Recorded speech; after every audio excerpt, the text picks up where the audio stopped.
There's something fascinating about people who grew up in the 1970s, and psychology can prove it. If you grew up in this era, your brain developed during a rare evolutionary window, a time of total freedom combined with genuine responsibility.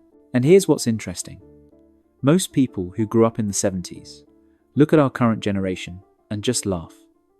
Not in a mean way, but because they know something the rest of us don't. They experienced something that can never be recreated. A time so magical, so free, that decades later, they still say things like, "I wish I could go back and stay there," or "We really didn't know how good we had it." To put it even perfectly, we grew up on hose water, we were feral, and it was glorious. So what made the 70s so special? And more importantly, what did it do to your brain that makes you different today? The first trait is what researchers call self-directed problem solving. And it started with one phrase every 70s kid remembers: go find something to do. Or I'll find something for you to do. You knew exactly what that meant.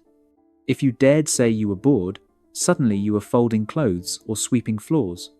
So you learned fast. Figure it out yourself.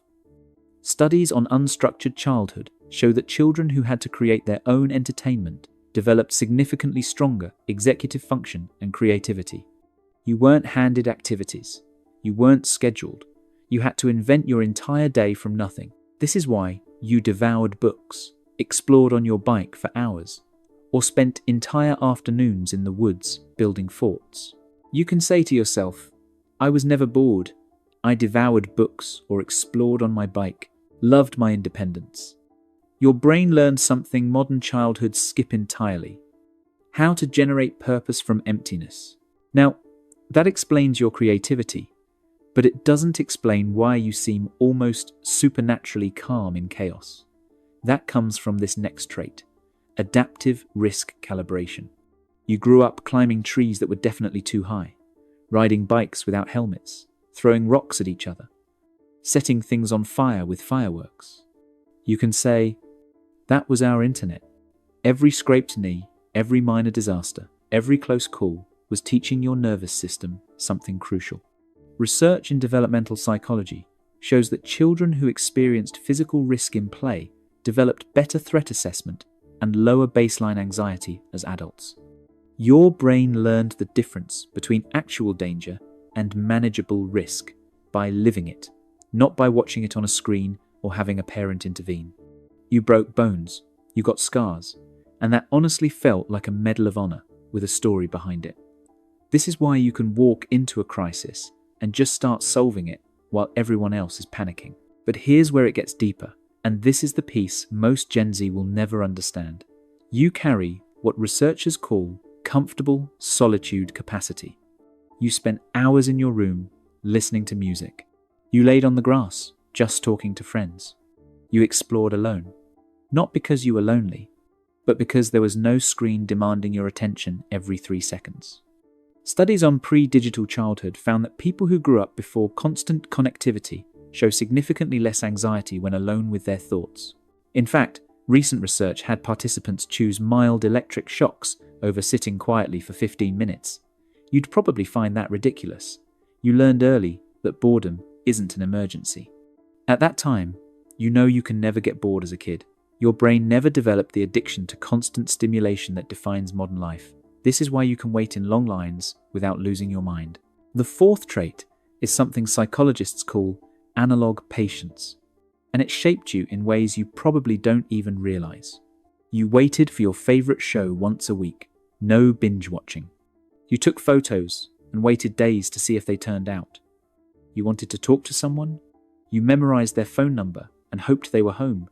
Research on delayed gratification shows that people who grew up waiting for things have better impulse control, better relationship outcomes, and better career success. Your entire childhood was training in patience that modern life actively destroys. This is why instant gratification doesn't satisfy you the way it does for younger generations. And here's the trait that ties everything together. You have what I call unsupervised autonomy wiring. At 8 years old, you left the house in the morning and your parents' only rule was be back before the streetlights come on. Nobody knew where you were. Nobody tracked your location. You rode your bike to creeks a mile out of town. You played in the woods. You went to neighborhoods far from home.